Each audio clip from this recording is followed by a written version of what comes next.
What do you do if you're the commissioner with these games, these so-called meaningless games for some of these teams at the end of the year?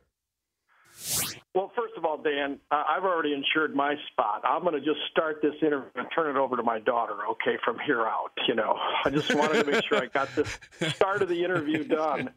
And then I'm resting. I'm resting for next year. So this is an official start for you, and now your daughter's... I wanted to get the interview in, yes. And she's going to take... I'm in Seattle visiting her. We've had a grandchild, and... that's it for me. It's 7:20 here, and I'm going to go back and rest. What do? You played the game, and probably, you did play in a few meaningless games there, but, Yes, I'm used to playing in the meaningless you like those meaningless games. You got more playing time. Oh, that's not fair. All right, you want my honest answer here? We go back to Indy. I can't really believe that Bill Poley and Caldwell and everything didn't call in the key players, and I don't know if they did or not. It didn't look like it. I watched the game and say Peyton, Dallas, the main on both sides and say, what do you guys want to do? It's up to you because you're the ones that worked hard to get to this spot and understand that we are risking injuries if we play.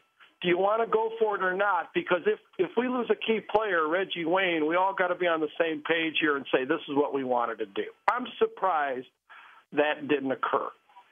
I thought he owed it to his team to at least take part in that decision. But can you enforce?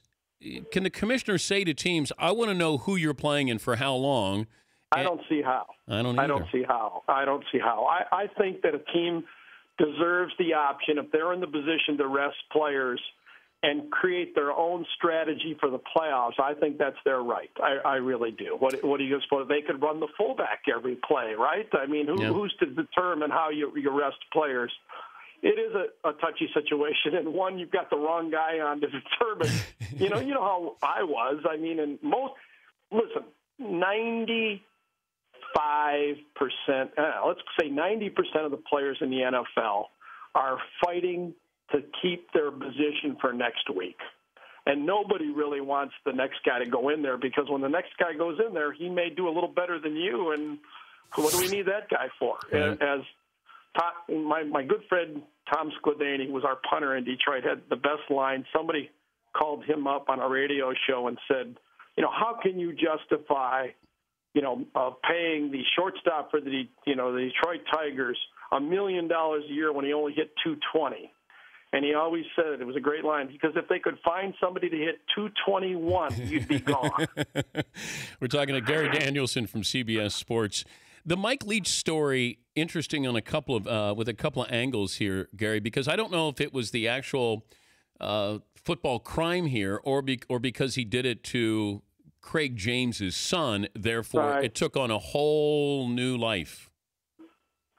It did. It was probably uncharted waters for everybody in this thing. As a father first for Craig James, the opportunity and access he had to doing interviews. ESPN is in the middle of it. They're so involved in covering college football. How do you ignore it? I think it was, I wonder if everybody had a chance on a do-over here, starting with, Mike Leach. I think he might have got a little frustrated with his football player. Everybody has rules when you're injured, what you do. He obviously overreacted. Just say, say it out loud, put somebody in a dark room and make them stand there. I don't know. I think everybody would like a do-over. I don't know if Craig would or not. You're protecting your son. You do it what you do, but he did have some access, I guess, to the media that most parents didn't have, and that frustrated Mike Leach and everybody involved. But I thought ESPN did a good job on it, letting Mike Leach have his say. But, with injuries, that's a whole different rule here. And, I don't know the story there, but separating somebody and putting them in a dark shed does not sound good to me. Yeah, but you know what, that old – I don't even know if you can say this is old school – Mangino, you put your hands on a player. Yeah, Dave, I got an opinion about that. I heard all the coaches say this. I've heard it forever, that we're in the business of making men better men in the future. No, you're not. You're in the business of coaching. Winning games. I'm in the business of raising my son. And, okay, there are some players out there that don't have fathers. But, there's a lot of kids out there that don't have fathers that don't play football. Who's in charge of them? And they're turning out pretty well.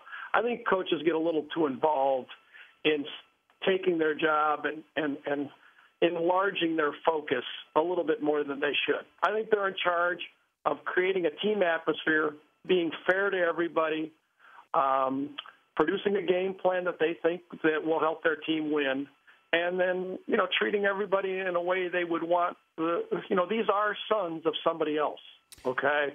And I think they have to be careful how they treat him. Mike's a great guy. I know Mike. I'm not, but he's in a tough spot now, and it looks to me like he's going to have a tough job finding another job. Yeah, he's probably going to have to end up as a quarterback's coach or an offensive coordinator. Right. Yeah, we're talking to Gary Danielson from CBS Sports. Urban Meyer's story when it first broke. Your thoughts? I'm not surprised. Well, I guess I was surprised. Urban is very measured. He's one of the few coaches that when I go in an interview, no matter what I say, I always feel like Urban is judging what he's going to say before he says it. He's editing himself. He's looking to see how what he says will play during the broadcast. He wants to take advantage of the broadcast. Every angle he can find, he's using. I remember one time a year ago, I asked him about, hey, Coach, you didn't tell us Tebow had a bad knee. We asked you 5 times how things are going, and Urban looked at his SID and said, I didn't know he had a bad knee. I didn't know he missed practice. I go, come on, Urban, you know how much butter's on the table. What do you mean you didn't know Tebow was that?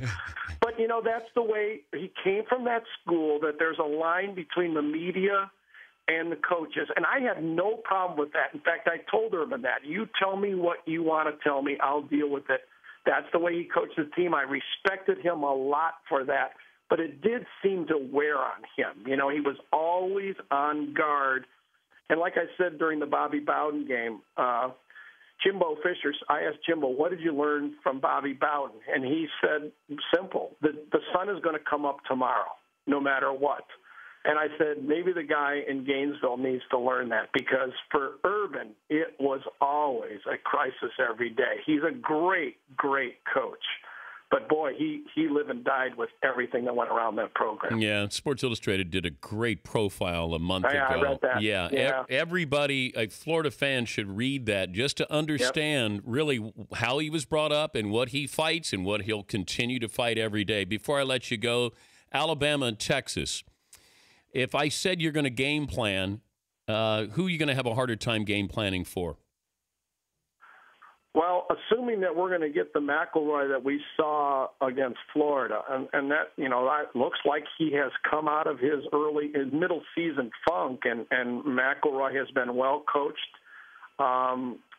Jim McElwain, he's offensive coordinator, and by the way, a hidden gem on the Alabama staff is Joe Pendry, a guy I played for with the Cleveland Browns. He's their offensive line coach and a very, very good guy to break down film and find running plays and short yardage plays that are really good. Those two coaches have seemed to take McElroy and made him into a decisive quarterback. I think Alabama's much tougher to defend. Javier Arenas will probably clamp down on Jordan Shipley. But I will say this, Dan, Alabama has not played a high percentage passer in the SEC this year. There's some good quarterbacks, but none of them are high percentage passing quarterbacks. Tebow, yes, but he does it in a different way with the shuffle passes and stuff. But they will face their first 70% passer. If you get a hot quarterback, there's not a defense around that can stop him. It's a fascinating game. Congratulations on the grandchild there. Good to visit with you. Thanks for joining us, Gary. Yeah, keep that quiet, okay? We don't miss business. That's not good to have. Man, you're old. Right, Stan. Happy New Year. Hey, buddy, you too.